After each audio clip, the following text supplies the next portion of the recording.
Welcome to Flat Earth Debate Live. I'm your host, Nathan Oakley, and if you are new to this channel, or you've not done so already, then be sure to subscribe, hit the bell notification icon and join button if you'd like to become a Nathan Oakley 1980 channel member and keep up to date with the Flat Earth Debate. If you would like to support the channel, there is a super chat that runs alongside each of these shows while they are live, and there's also a PayPal, Patreon and crypto link in the info box below the video. Also below this video there is a link to get £50 for swapping your UK electricity supplier to Octopus Energy. Most importantly, if you'd like to join the discussion, simply mute the page you are currently watching, then click the link in the info box below this video to join the panel and express your views on the nature of Earth. If you do join, please don't swear. If you do, you'll be ejected, and if you are, please don't try to rejoin the stream using sock accounts. You'll be warmly welcome back on the next stream. Please also share the show on social media. Sharing the show obviously increases the live audience, but this in turn increases the chances of a more diverse panel, so please share the show on Facebook and Twitter. One last time, if you're new to the channel or you've not done so already, then be sure to subscribe, hit the bell notification icon and join button to keep up to date with the Flat Earth Debate.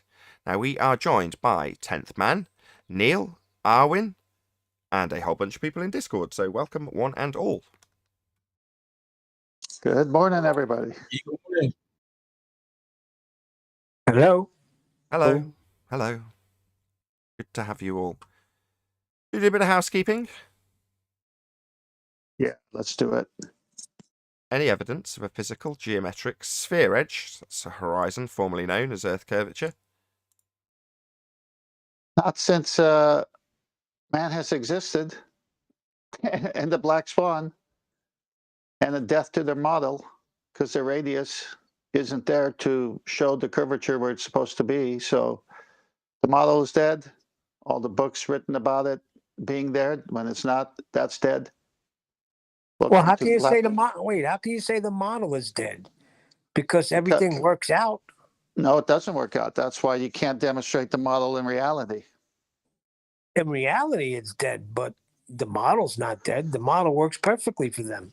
No, most models. Wait, what model? Most models are made after something real. Fair question, though, you were asked. Who is that? Was that George? Now, I was going to ask, what is the physical part? It's the physical part that is missing. He's already declared that math. Somebody said what model, I think. Who was that? Yeah, I said, what model are you talking about? They don't have a model. Question. Oh, not a working one. Let's see this model. I mean, we know what their model's based on, though, right? R. Any evidence of the R value, Earth radius? Well, it's supposed to be 3959 miles from the center to the surface of their model. And the curvature would have to be based on the observer's height and based on the black swan and many other observations. It's not where it's supposed to be. In fact, it's so off that the Earth's circumference would be past the moon.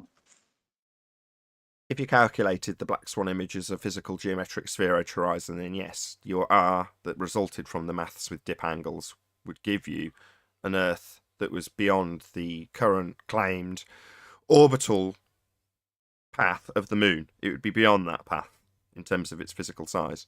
That's right. Nonsense, because we don't have a physical geometric sphere edge horizon. We only have one horizon. The horizon in the globe model is physical and geometric. The horizon we see in reality is apparent, non-physical.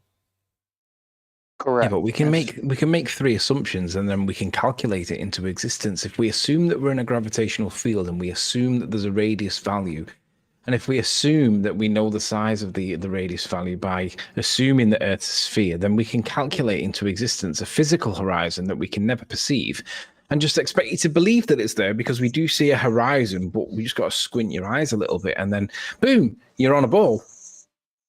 Right. That's a lot of assumptions, Anthony. Horizon that we don't see, but we can assume is there, you said. Where's there? You mean we don't see it, but it's there when we don't see it? That makes no sense. Well, I was thinking about this. Where's the assumption of R in the housekeeping? And I've realized that there's three major assumptions that they make. Like, they assume that we're in a gravitational field. They assume that Newton and Einstein are calculating something that they call gravity. they don't consider the possibility that it's actually a false dichotomy. They don't consider the possibility that there might be a third explanation. And by focusing on either Newton or Einstein, we're completely and fundamentally missing that it's a false dichotomy. There is a third explanation that explains it without us moving, that they just completely dismiss. So I'm wondering how many assumptions we should play a game of how many assumptions are there in the heliocentric model? Because I reckon there's more than 3. I reckon there's probably about 10, maybe even more. But we should start looking at where the assumptions are now, because then expand that list of assumptions. We can expand that out for every housekeeping question. So if we do the 2 that we've done already, when we ask for any evidence of a physical geometric sphere edge horizon formerly known as Earth curve, we can state that they assume the horizon is a physical Earth curve edge blocking boats and buildings based on an R value in a mathematical model. Their assumption is the horizon is physical, blocking things. Remember? Boats going over Earth curve? All starts with the horizon. Yeah, that's a physical geometric sphere edge horizon that used to block stuff before the Black Swan. That assumption's been destroyed. Same with the R value. Although that is the most base of all of the assumptions. What are they assuming? Why are we asking about any evidence of this R value?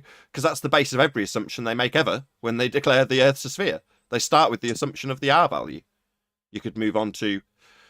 I was going to say distance to the sun, but because you're here, Anthony, might as well go with what we discussed already. Don't go yet. Go on. Don't go yet. Yeah, don't go yet. Go to Master B, pop up that image I just put there, and let me show you what Eratosthenes assumed. Okay, it's on. Yeah, okay, so you see, if you presuppose, like Anthony is saying, that you live on a sphere, then when you take a sighting that the way the Eratosthenes story goes, of the sun at zenith in Cyan, which is the bottom picture there on the right, there's no shadow cast in that well. And then you go to Alexandria, and there's a shadow, an angle, and we'll call this one A1 on the globe here, just as an example. Then you're saying, oh, well, the reason we have a shadow in Alexandria is because I assume we live on a sphere, and it's the curved surface of the sphere causing the shadows. And then you also have to assume light rays from the sun are coming in parallel. So based on an assumption that you live on a sphere, begging the question, then you use shadows based on a radius. You have to tie it to a radius. So you say, all right, well, it's 1/50th of the Earth's circumference, so this is the size of Earth, and we have a radius. But light has to come in straight, which it doesn't, and you have to assume you live on a sphere. Or you can go to the left side of this picture and say, if we live on a flat plane, the same thing could happen if the sun is moving and the Earth is stationary. So the Earth is stationary, the sun is over that one pillar there, so that's its zenith, and the pillar to the left, A1, on a flat plane, has the same shadow. It's all assumption. There is a point that they push beyond that. They always say, well, if you have 2 or 3 observers, maybe 4 observers, then you can't have it on a flat plane. But the problem is, on both models, the more observers you have, you always get 1 or 2 erroneous values when you calculate it or when you measure it. So that if you look on Sly Sparkane's test when he tried to do the Eratosthenes experiment at some point 2 years ago, look at all of his collected data and all of his measurements. There's 2 in there that clearly don't match the rest of the pattern. Now, he ignores them and he focuses on all the ones that supports his story. But look at the 2 that don't support the story and they don't support either model. And it's like, why do they exist? And I don't know the reason. I'm just saying that it doesn't model out on either model. Well, let me give an answer. Nathan, put up the next picture. Done. Okay, this is why their model doesn't work. Light doesn't come in parallel. It's over. Yeah. No matter what they do with 2 or 3 observers, 5, 6 observers, I could pull this picture and a boatload more. That light doesn't come in parallel, so you can't do it because that's the only way it would work on a sphere with an arc. If you want to use the arc as a causation of the angles, because you have to take it to the radius. And if you take it to the radius and say that's where I'm observing it from, well, then light must come in straight, but light doesn't come in straight. So they're dead right there. Second, the Black Swan. Let's measure this curvature based on your radius. And obviously, those 2 oil wells are not where they're supposed to be. I'm sorry, the horizon has to be in front of them, and the horizon is well beyond 10 miles. So it's over both ways. Hey, Chocolate. Good morning, guys. It's, hey, Chocolate. Hey. So the globe is dead no matter which way you do it. It's dead from so many different perspectives. It's unbelievable. Yeah, I heard Neil deGrasse Tyson say, "Oh, but if you bring a third well, it can work out." After he says that, "Oh, you know, the Eratosthenes that works on a flat plane too." Except when you bring a third well. Okay, Mister, what is he? Astrophysicist. Magician. I like to, magician. Yeah, why don't you show me straight rays from the sun first? He's literally a magician too. Did you guys hear about the magic speed? Magic what? Sorry about that. That's okay. Magic what? Magic what? Magic speed. Magic speed? No, tell us all about it. Hang on, I know what it is, but go ahead, Jonathan. So supposedly, he was talking to this guy that he always talks to on that Star Talk show or whatever about all these craters, quote unquote, that are on the moon. That all look like they were just, made completely, they're all 90 degrees from Earth. At least they appear to be so, with no angles or whatever. So he's trying to explain how this is possible. And what he says is that supposedly there is a magic speed that these asteroids can achieve, that they can impact the moon at no matter what angle, and it'll always look like that. Sounds like a He story. literally said, "I'll No, send the video to you. I'll I- post it in Master B." But it's hilarious because he literally says it's a magic speed. And he gets away with it. Yep. Give me a sec. I'll post it so you can listen. It's a classic. Great story. Yeah, it's a cool story, all right. Wait till you hear it. Give me a sec. Any evidence of the distance of the sun? Sorry. Distance to the sun? Anybody? Feel free to pipe up, Discord.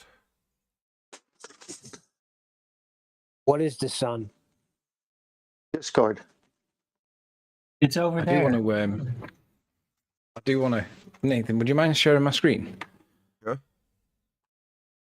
Distance to the sun. This is a video. It's an oldie, but it's probably one of his best videos. I've never worked out how he did this, but P-Brain is one just sort by most popular videos, and it's up there. Crepuscular sun rays, 3 minutes 14 seconds in. He basically shows if the sun rays were parallel, you couldn't have crepuscular rays because on their model, all of the sunlight coming in from the sun is parallel. Now, the way that would be demonstrated to us if it was true is that we would have across the whole horizon, we would have continuously vertical lines, never, ever, ever angular. They would always be vertical. And he's now going to play, or he's going to show, I don't know how he did this, but it's brilliant. He's going to show vertical strips across the whole horizon to demonstrate what would be seen if we were actually living on a plane with vertical and parallel lines. There we go, lines of rays coming in. You wouldn't get these crepuscular rays. You would get, let me find the bit where he does it. Thought I had. There we go. There it is.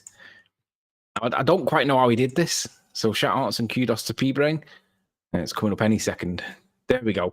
That's how we would see the horizon. We would see vertical streams always, never crepuscular rays. There would always be vertical lines at the horizon. At sunset, you couldn't have crepuscular rays if all the rays were parallel.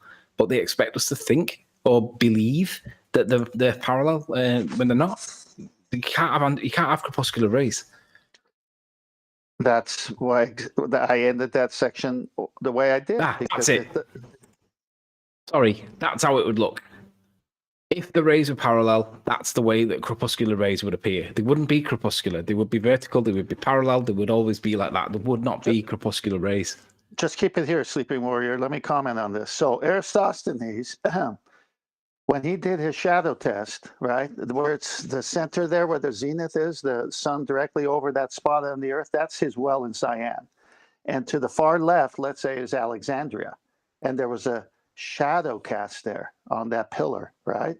And so he has to curve the earth in order to get that shadow if light is coming in straight like this. But since light doesn't come in straight like this, you don't need to curve the earth. It's on a flat plane, hence the angle where the sun is in relationship to Alexandria that's casting the shadow 500 stadia away. Not because the Earth's surface is curved to cause the shadow. But because he presumed the Earth was a sphere already, again, those ballers with their begging the question sandwiches they love, he says, well, what kind of radius would that be if I was on a sphere? And he figured it out, 3959. It would have to be that based on the shadow, except it's not true. But the problem is, though, always remember that there's always one or two erroneous angles when these observations are made. And it's like, why do we get them on either model? It shouldn't be there on either model. If the sun's physical, tangible, like something that we can perceive by touch, loosely said, if it's physical, we shouldn't get them. But for some reason, on both models, it doesn't seem to do a consistent, reliable thing. There are no two models. What do you mean both models? You mean a flat surface? All right. I take back. Thank you. There are no two models. Wow, I can't finish it. There are no two models. There's just reality. Sun rays do not come in parallel. That's reality. So the globe model is dead because of that. Also, the black swan destroys it because they need a physical geometric edge based on the height of the observer. You can use those two together and destroy any globe argument. Yeah, they say that's an anomaly, the black swan. Okay. It's an anomaly. What does that mean? And ask him to explain Neil? We have way more than one of those pictures, though, so I don't know why they say that. We only need one. You just need one.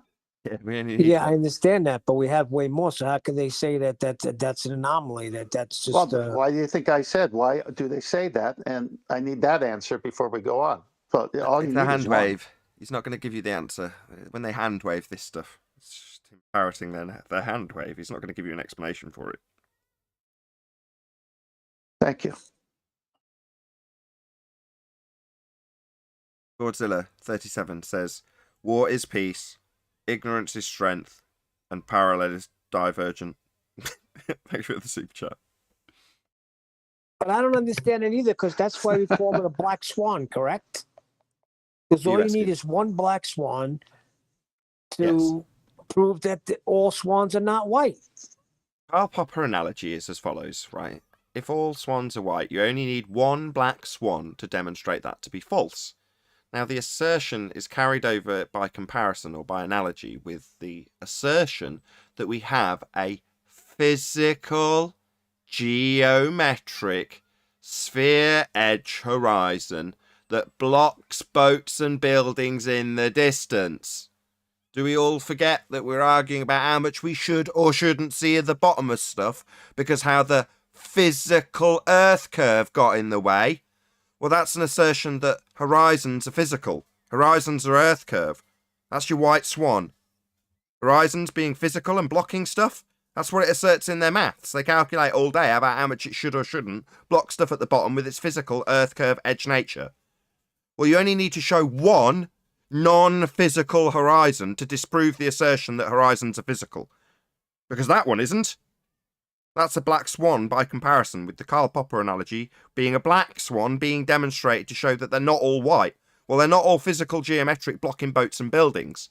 That's what the black swan destroys. Now, for you to have a comeback, which is, well, it's refracted. The horizon is going to be refracted with an R value. That R value, terrestrial refraction, requires the horizon to be physical to measure it. So they're screwed. Earth curve debunked. Horizons are not Earth curve edges.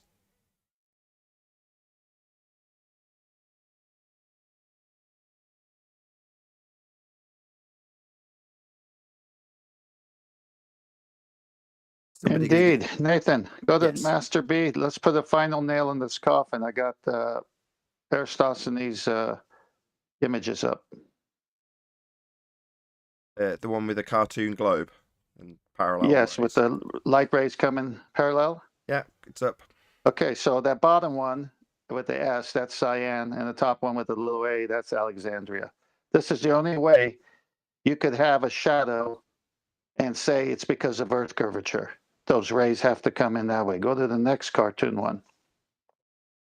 So a little bit more of a detail here, showing how those shadows prove an Earth curve. Well, those light rays have to come in parallel, right?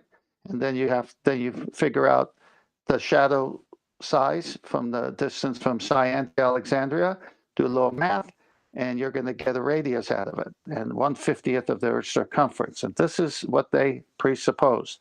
Except, go to the next few slides at your leisure. How do light rays come in? You can see as Nathan scrolls through, light rays don't come in parallel. And the last one, does that look parallel to you? Do you think that those light rays coming in that way might cast a shadow on the pole sticking up at the very edge of it? Does that prove a sphere? Or does it prove the angle of the light is further away, that's no longer above it directly at its zenith where there is no shadow? It's a silly argument. Cool. I think we've covered this beautifully today. Any scientific evidence of gravity?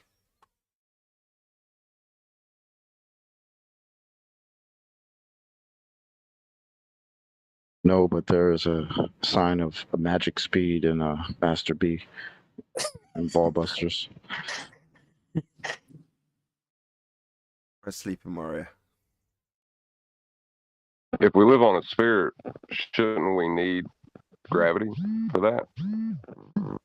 If we live on a sphere, begging the question that we live on a sphere, wouldn't we need gravity to live on that reified assumption you've made? Is that your question? Yeah, basically. Yes, but when you say need gravity, that's just a word used at trench level to claim that gas is being held here in violation of natural law.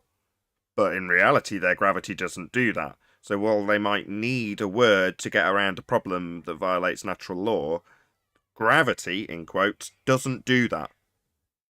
So it's a weird one. Why would we need gravity if we're on a sphere? They need gas to go down, go boom, boom, like bouncy balls, solids that are being, bended in the air until they become more dense than the air, then they fall back down. Well, they need gas to fall down, even though the water cycle disproves that. Or you can let go of a helium balloon and it disproves that. Gas does not go down, go boom, boom. It expands at high speeds in all directions. And at trench level, when you put to them that gas expands in all directions, they'll tell you that no, it goes down, go boom, boom with gravity, even though gravity, the bending of conceptual force space, is not a force. It's not holding gas here at all. They need gravity. Tends to wander about. Tends to wander about. Yeah, Rumpus said that, but they need gravity because they hold on to their sphere globe model in an open system when it's spinning and going in all its gyrations in the universe. So they need gravity to keep the air here, go down, boom, boom. They need it here to keep the water on the surface of the earth. Because whenever you ask them to demonstrate a ball spinning and water on it, which direction does the water go? It's going to go outwards. And they said, no, but we have gravity. I like how you just repeat it. Say it again. Gravity. It's like Beetlejuice. Or Hare Krishna. Yep.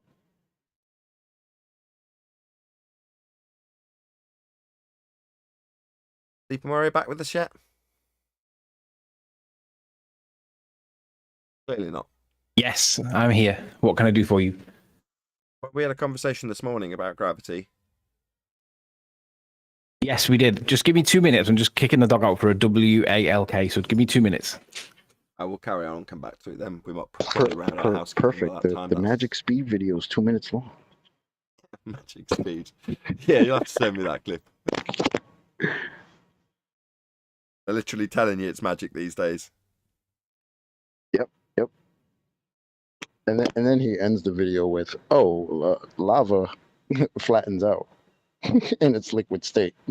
Did he, did deGrasse Tyson flash his palms and show there was nothing up his sleeves when he said it? No, but he actually did the little flattening sign, so very cute. Speaking of Tyson, any single viable hypothesis from any of the fields of astronomy, cosmology, or astrophysics? Not yet. All those are all observational study. They're not science, Nathan. I'm good, by the way. Is observation not science, Tony? Oh, it's part of it. It gives you the dependent variable, but you need to do that experiment bit, the bit that Blurth has always ignored, the bit where you give someone a bit of a tittle to see if it laughs. That's what That's what they miss, and they can't do any of that tittling stuff. Wait, you mean you need another variable? Yeah. What, you mean one to manipulate? Yeah, you need to tittle something. If it doesn't laugh, then it's not the cause of the thing that you're looking at, and that's the problem. Ah, I see. Therefore, you can establish the cause of an effect, huh? Your screen's flashing away for some reason. Stop sharing. So are we waiting for Sleeping Warrior to play Magic Tyson Dyson? Yeah, I think so. Oh, I thought Nathan was going to play it. No, I don't think anybody's looking to play it. It's something that we discussed this morning, or Anthony called me up about. I think he wants to present that. I just hopefully it won't be flashing and causing people to. There we go. No epileptic. Excellent. Flashing anymore. All right, so I rang Nathan frantically the other night because I found a video of Thunderfoot Clown that I thought Nathan would be interested in watching, and then he released a video on it at the same a few hours later, so we'd already come across it. What I want to show, and I need some help from the audience because I'm going to be careful how I word this because I'm aware that you're not allowed to do certain things. So what I'm going to show is a couple of weeks back I did a video, relative density illustrated with the best visualization I've seen to date. In the comments box, the original link is there. And basically what this guy does is he simulates basically what happened with the egg, but he does it with gas. He does it with gas and he does it in a sealed container. Now, at the time, I knew that the container was sealed, but I wanted to demonstrate what he shows with regards to the black sphere in the middle representing the egg and how he simply changes the mass, but not the volume, and it causes an acceleration. Because that is essentially what I did. I changed the mass of the medium, causing an acceleration. He changed the mass of the sphere in the middle, which I'll call an egg, and it caused an acceleration. So I wanted to demonstrate that particular point. But I'd stored in my databanks, my memory databanks, that there was another conversation that needed to happen. Now, in the guy's video, I'm going to show you it from his video because then you can see it raw. He uses this simulation to demonstrate how gas pressure does not need a container, and he has 3 rules. So if I'll make this bigger, first off, he says atoms fly unimpededly. So let's say gas molecules. We can all agree that gas molecules are flying around in all directions. We can agree with that one. And then he has rule 2 that, Rule 2 states that atoms bounce off each other and the walls of the container. So we can all agree with that because we know that you need the container to get the collisions with each other. Otherwise, they just carry on in space. But look at this third rule that he's got. He says atoms fall down. I think he means gas molecules because what he shows is that he shows lovely curved trajectories of these gas molecules. Now, he shows them at very slow speeds so that we can see the tails, which is great. But we know that these gas molecules are zipping around in all directions at high velocities, 500-600 meters per second. And we also know that they travel in straight paths because gas molecules are not pulled down by anything that they insist on calling gravity. And there's nothing pushing them from above. They're omnidirectional at all times. So after the event that I've made my video demonstrating the point that I wanted to rely on, I then went back to him and I wanted to engage with him to try and get him to have the simulation done again, but with some corrections. And as you can see, there's 64 replies. And this goes on. And basically, I say to him, I want you to take the lid off. I want you to give the velocities around about 400 meters per second. I want you to provide elastic collisions so that there's no net loss. And I want you to put straight non-curved lines because gas molecules don't follow curved trajectories the way he says, because gas molecules don't go down, go boom, boom. And I'm just showing you the length of it. And I've had this for ages and ages and ages. And then he stopped talking because I've got to the point where I've said to him, take the lid off, put the collision speeds or the velocities up, elastic collisions and straight trajectories, and he won't do it.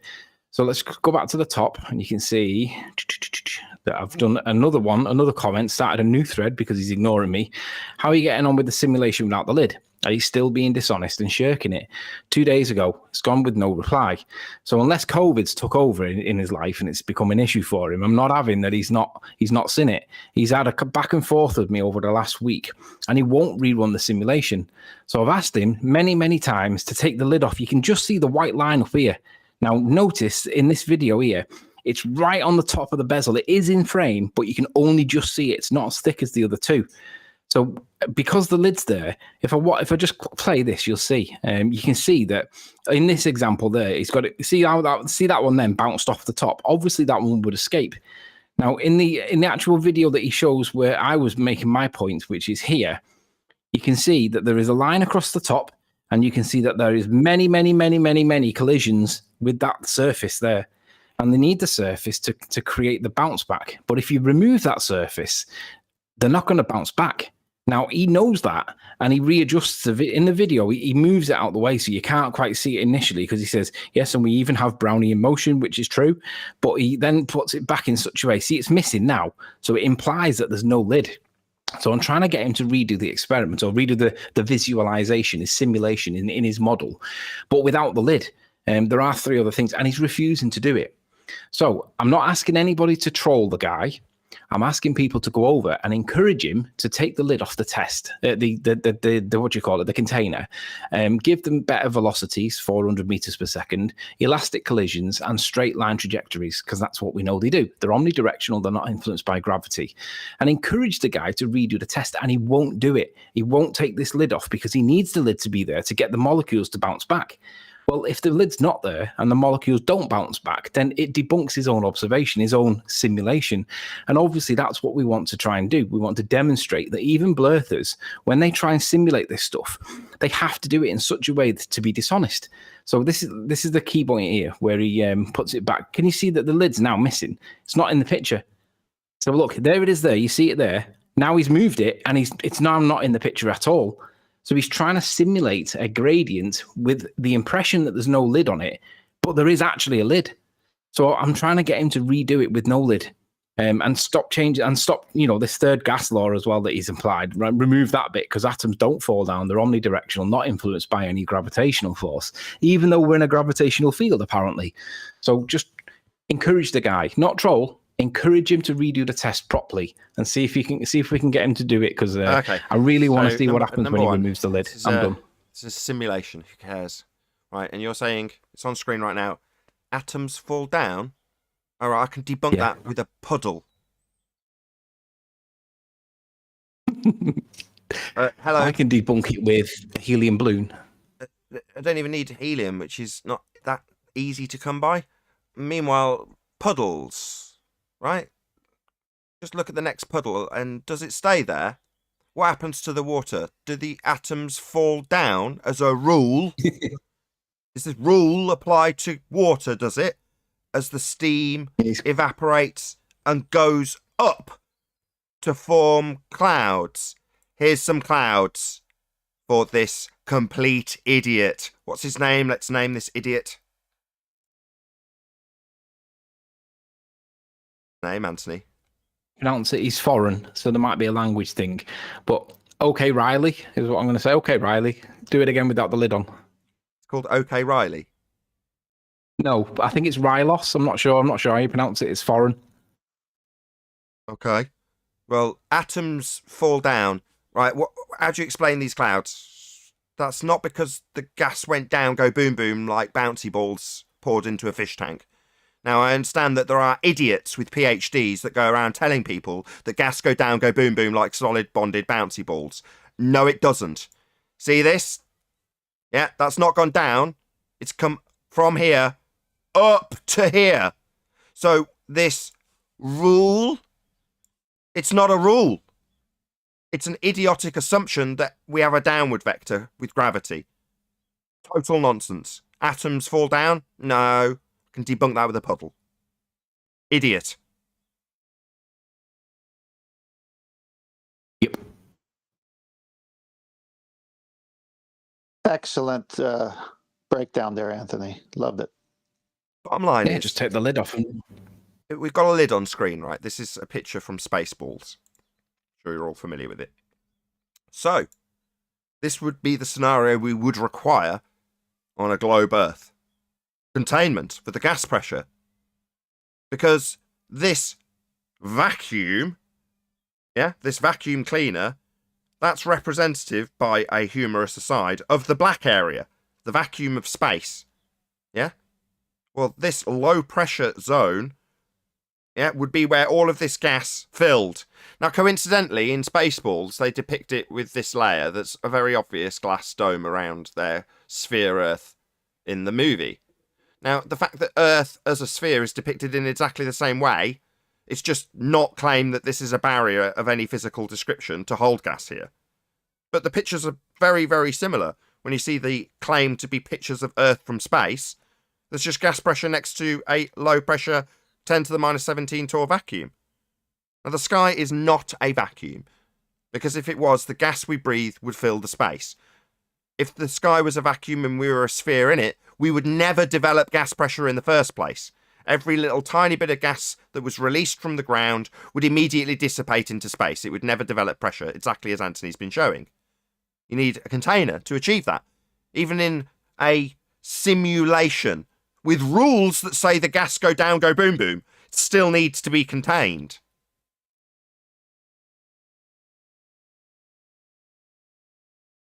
Space is fake. Anybody who hasn't caught on yet, let this be that moment where the penny drops. Outer space is fake. If it was real, if the sky was a vacuum, none of us would be breathing. The gas we breathe would dissipate into that availability of volume. That space, called space, would be a space for gas to fill, and fill it must, in line with entropy. It would dissipate into the volume, and we'd be dead. None of us would be breathing. So there must be containment, rendering every claim that NASA have ever made fake.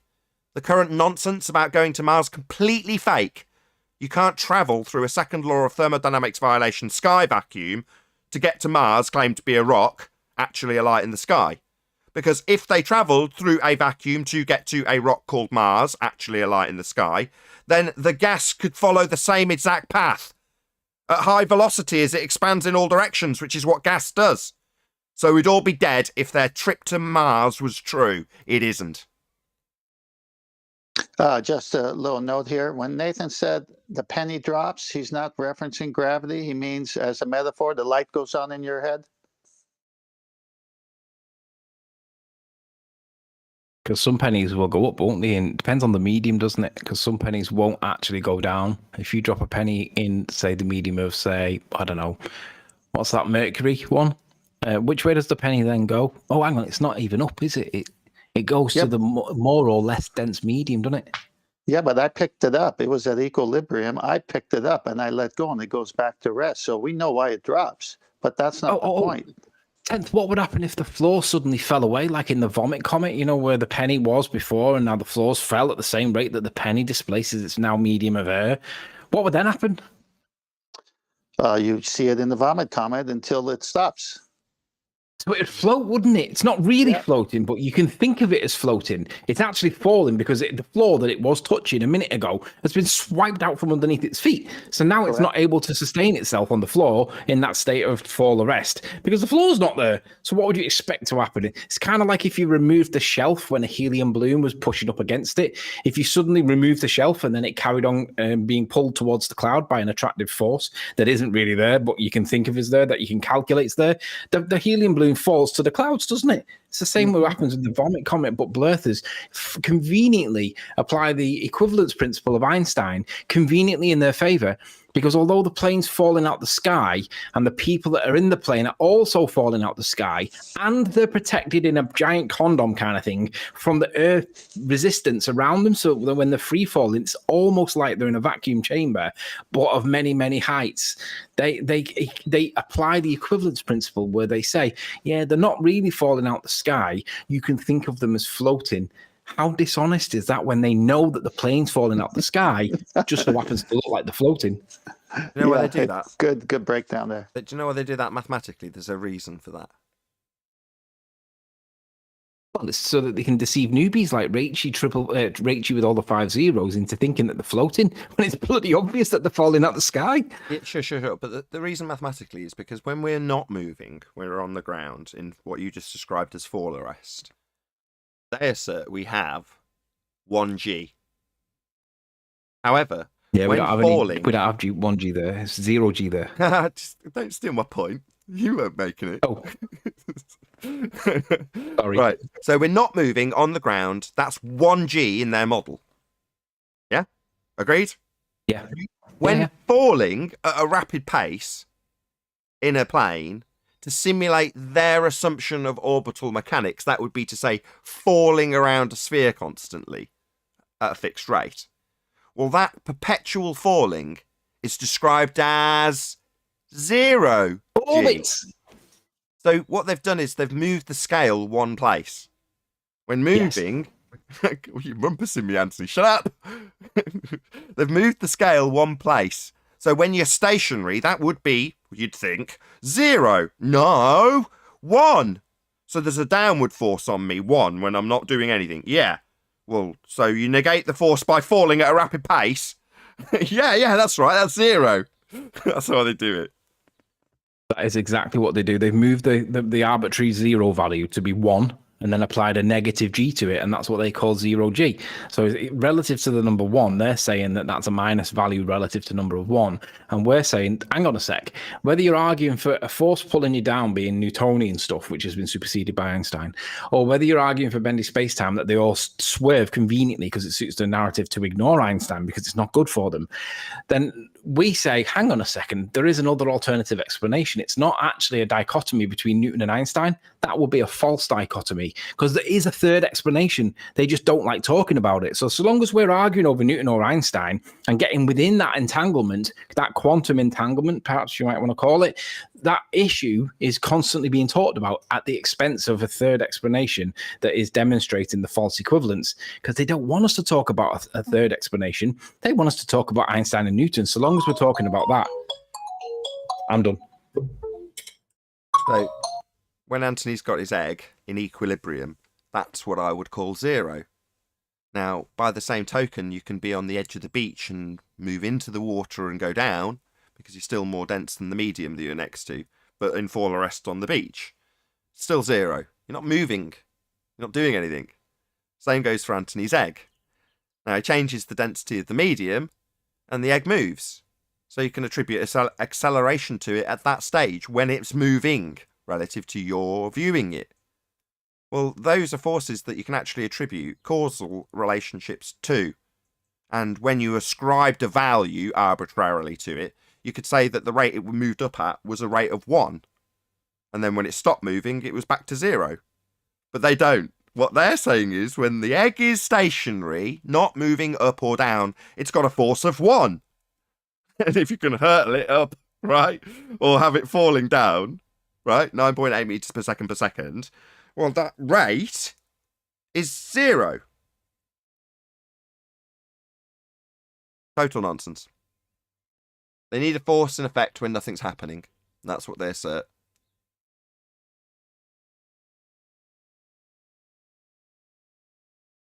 Do the rest of the house. Are we going to get to the magic Tyson Dyson? Tyson Dyson? Chocolate, save us. Yeah, that's got to come from chocolate. I don't know if you sent it me in. You don't need anything from me. Just play the video. Then Master B. Whereabouts do I start at, though? The timestamp is? It pretty much gets right into it. It's only like a minute long. 2 minutes long. Okay, so I'll play it from the beginning of his presence with the interviewer, right? Moon, any photograph of the moon, shape of the crater. They're perfect circles. So here you go. You ready? If you have an impactor that comes in straight into a surface, it makes a circular crater. Right. If you send it at an angle, it will make an elongated crater. Okay? This will happen. So they're saying, no, wait a minute, let's send it in faster. Turns out there is a magic speed with which you can send in an asteroid, and on collision, it will make a perfect circle no matter the angle it hits. Oh my God. That's the response I was expecting. Do you notice the trick how he raises his voice? A magic speed. I did guess right though, didn't Turns I? out, You see, he's been trained, right? Behavioral psychologists have got hold of him, told him how to look truthful, and he's there with his palms out, showing you there's nothing down his sleeves, exactly as I guessed. Turns out that if you send it at a magic speed. No. You gotta really emphasize that magic speed. Wouldn't it be better for him to say that the moon is actually the one hitting the asteroid? That's why all the craters are circular. Magic speed, weren't you listening? Yeah, but that was it's magic. Look, I could just insert because we made it up ourselves. Because there's a magic speed, because we made up the trajectory that rocks would hit this claimed to be rock in the sky vacuum called the moon. Well, it's magic because I said so. My God. It's like I don't even have to add anything to it. I'm thinking, how can I send this into farce? I don't need to, right? He's saying it outright. It's magic. Yep, but you think he says when he says he does a quick calculation at the football game? He's telling you, I'm making this bullcrap up. He's not even doing a quick calculation. It's just magic. What he's basically doing is calculating into existence something that he believes is there, and he proves it by calculating it. Well, that's a reification, isn't it? That's why we have demonstration. The more he calculates it, the more we talk about it, the more it becomes a bloody thing. Look, there's no magic speed. This is nonsense. It's just absurd. They're not even trying anymore. It's just pathetic. Magic? What? I actually think that I heard Nathan Thompson or Whitsitt, one of them two, I'm not sure which one it was, but one of them was describing how they went to a SpaceX launch and they were laughing. They were literally laughing at it because it was so overtly taking the mick, obviously taking the mick, that it was clearly not, it wasn't fast enough. Whatever was going on there, they said it looked like it was a balloon or words to that effect. And they said that it felt like they were trolling the blurthers. And I'm like, yeah, that is exactly what they're doing. They're actually our puppets now. We're puppeteering them because they're laughing at the blurthers, thinking that there's this parachute that can work on Mars and this helicopter can work on Mars. It's just an outrage. How many times you hear Nathan say to Rumpus, the tables have turned? Yep. Turns out that there's a black swan. I don't know what to say about it. Yeah, it was the end of the road. 1st of Jan, 2020. Black Swan hit the headlines, and that's been it. That's the end. You know, I thought it was the end with the declaration of the assumption of R. Now, that didn't end it, because quite the contrary. Well, we already know it's a sphere, therefore perfectly acceptable to beg the question. You know, and I didn't exactly expect that. But you're like, okay, so we've got to beg the question with you. Anthony was right all along. That was the key to breaking it. Begging the question alongside them and then demonstrating how their assumption does not work and cannot work, to the point where they've got to tell us that their geometry's broken. The light to the horizon's refracted. The light is bent. Therefore not geometric, no tangent point, can't be done. Earth not a sphere. Horizon not physical, we wouldn't expect it. Those are all rebuttals. I know they're also summaries of the death of the globe model, but they're rebuttals that we've had from the globers. In other words, the black swan leaves it so dead that if you attempt to defend it, you just bury it even further. So there's no coming back from that. What are you going to do? Make the horizon physical again? Go back to telling us how the math shows the physical horizon blocking stuff, and argue about feet and inches values that physical horizon we've debunked is blocking boats and buildings? Yeah. That's never going to happen again, ever. Yeah, there's another thing that they do. That rate sheet with 5 zeros, she's kind of on the fence. She's kind of, well, some days I think it might be flat, other days I'm not so sure. So she's clearly torn between like one good and one bad side, and she hasn't worked out her position yet. But what I've noticed is there's a tactical play going on. she's putting out videos basically saying, well, this seems to support that it might not be a sphere. And then another one says, yeah, this maybe indicates it might be a sphere. And she's literally genuinely on the fence. What's actually happening is everybody on the blurter side, all the low-hanging fruit, they're all going over there and gaslighting her, but she doesn't realize she's being gaslit. They're overtly lying to her face. Like Rusty, the robot slayer, or whatever his name is, he did a video where he showed the vomit comet and he showed the collapse in density tower, and he was asking her questions. And I asked him, because he claimed that the video he showed was an experiment, and I asked him what was the independent variable. Now, in his video, he said the independent variable was switching gravity on and off because it was the zero-G plane. But in comments to me on Rachel's video, where it never gets seen again, he admitted that the independent variable was the plane falling out the sky. So in his video that was used to influence Rachel, he told it was gravity, but in admission to me, he admitted it was the plane falling out the sky, and Rachel doesn't see it yet. Yeah, plane falling out of the sky. Excellent. I'm glad you've mentioned this, because earlier we discussed, or I raised the fact that he said switching gravity off. That was how he phrased it. Well, switching gravity off. So when you're falling out of the sky, you're achieving gravity off. That's zero. Falling at very fast rate, that's actually gravity off. Why? Well, because when you're not moving at all, you've got a 1 attributable to you. 1G. Not moving at all, that's gravity on. Falling through the sky at vast rates, that's gravity off. No, you've just taken this description and an arbitrary assignment of a downward vector force when you're not moving and its elimination when falling at a vast rate, which is absurd, and telling somebody that that's you switching gravity off. No, your assumption is that there's a downward vector that's in place when nothing's moving, and that when moving at a vast rate you've negated that assumption. What a load of crap. Yeah, but the worst part of it is, in his video, he's trying to make Rachel think that gravity's being switched off.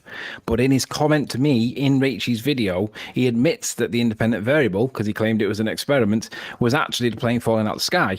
Rachel sees the video, doesn't see his admission in comments to me. So when I pointed out the comments of Rachel showing Rachel that he was deliberately and overtly being dishonest with her, I'm hoping that she realizes that he's saying one thing in his video and admitting something else where he knows it's not going to get seen. And I'm hoping she sees that he's basically lying to her because he wants to persuade her to go back to the ball. But Rachel's like, well, how do I know which one to believe? And I'm like, apply scientific method. Don't make it personal. Don't make it about me or him or Nathan Oakley or Bob or whoever. Apply scientific method. I've told her the independent variable is the presumed cause. When you tickle it and it starts laughing, then you prove that that was the cause. And if you tickle it and it doesn't start laughing, then you prove that it was not the cause when you thought that it was. So you got to apply independent variable. And then when you do that, you can't then say it was something else by inference. It's defined. So I'm trying to get her to get into scientific method so that she can weed out the wheat from the chaff. But again, if you want to go into her latest video, Rachel with 5 zeros, go into her latest video, look into her comments, give the girl some encouragement, because she's got about 15 blurter trolls that are all telling her that she's dumb. Now, whether she's dumb or not is kind of irrelevant. The point is that she's not applying scientific method and she's not getting enough support from our side for whatever reason. Let her know that we're there and that we realize that she's being gaslit by blurter trolls, because it is tactical. It is tactical intelligence warfare or information warfare, and it needs to stop because it's overtly dishonest. Yeah, I don't see it that way. I see it as misery likes company, and they're in misery because they've found this out and don't like it. That's why they fight against it. It's not like they don't know the Earth is flat. We've told them, we've given them everything they could ever need, and it's not enough because they don't want it to be flat. Well, therefore, they go after people and try and convert them back to their faith, because that will make them feel better. So it's them sharing their pain as opposed to some covert intelligence manipulation as you've described. But you're a conspirator a lot of the time, and you expand these things out into the preposterous and absurd. No. I resent that claim. I see the behaviour, and I see what you describe as. What did you describe it as? What was the phrase you used? Misery what? Likes company. misery likes company. I see it as follow your deux. I see it as like the scenario where husband and wife have a tragedy where they lose their firstborn child, and because they can't accept it, they continue carrying that life on with that child, even though the child's not there. They live in a delusion. Well, I see that mother and father, although they are victims, they are living a life of a delusion, and they are both supporting each other to do it. So where you see it as one way, I see it as folly or do, in the sense that they are both holding each other's willy whilst they're grieving. That's how I see it. You're but grieving. I see it as the conspiratorial part, where they then go and gaslight people that are asking legitimate questions to try and scare them into thinking that they might be daft and getting this wrong. That's the bit that does go beyond for me. And I just think it's outrageous that, well, she's in a position where she's vulnerable. She can't perceive what's going on. And I look at it and go, they're fucking lying to you, Rachie. Literally lying to your face, but you don't see it yet because you think they're being polite. It's like pissing down your back and telling you it's raining. That's what they're doing.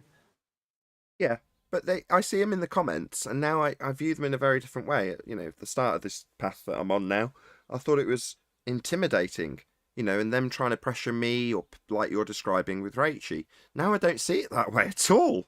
I see it as them coming and trying to convert people because of their own cognitive pain. They're struggling with it. Now you say folie à deux, they're sharing a fantasy or sharing delusion, and I agree with that too. But, you know, your scenario is very appropriate when you describe somebody losing a child. This is their child. The globe was their baby, and they've lost it. Now they want to share in the fantasy still, even though it's dead. I think both of you are right. I think Anthony's right because he's judging the behavior.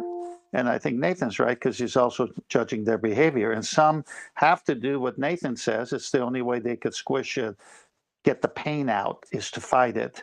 And Anthony's right because they're just victims of losing their baby. I mean, they're just like, wow. The reason why Nathan's incorrect, and I don't mean this in a bad way, but it's because if they were all in their little groups like they are when they go on to, say, Gem Panda's server, and they were just within their little groups, then that would be okay, because I can understand their pain, because that's their church, isn't it? Gem Panda's server is their church, in the same way that they criticize us for Nathan's being our church, or 24/7 Discord, our church. I get that if they were limited to just that. But when they go beyond that and they spread their wings and they start influencing people that are clearly new to the topic. Now, wherever she's at in her journey, she's working it out herself. That's brilliant. But the fact that they will overtly lie to her face by saying on the one hand in the video it's gravity, and then saying it's not gravity, it's the falling out of the sky of the plane, that is where it goes beyond simply their own delusion, and it becomes conspiratorial because they're trying to deceive people overtly. And that's the division for me, where it becomes from innocent to intentional. That's why you know it's a religion. That's the third group. They're agents and they're trolls. So it's not the one that's just trying to fight the pain anymore. It's now he's become an agent. I don't think it's that. I don't. I think you don't what? Sorry. Just. I don't think it's intentional. I don't.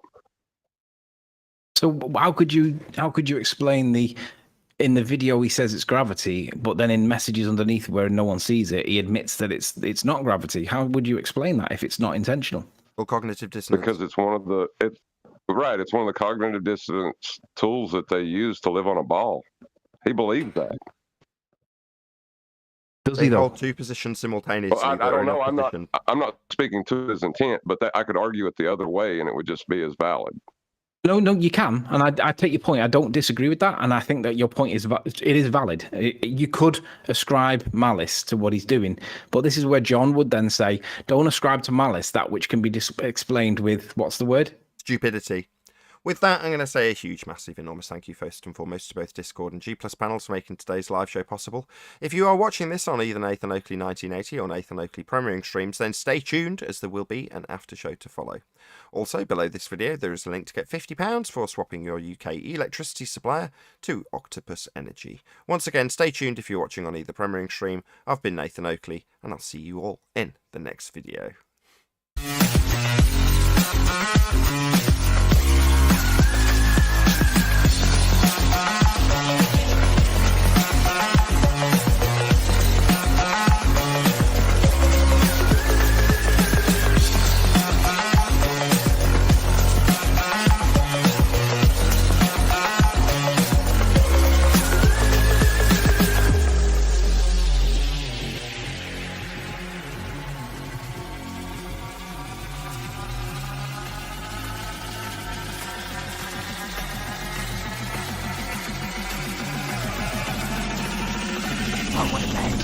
What a lovely day!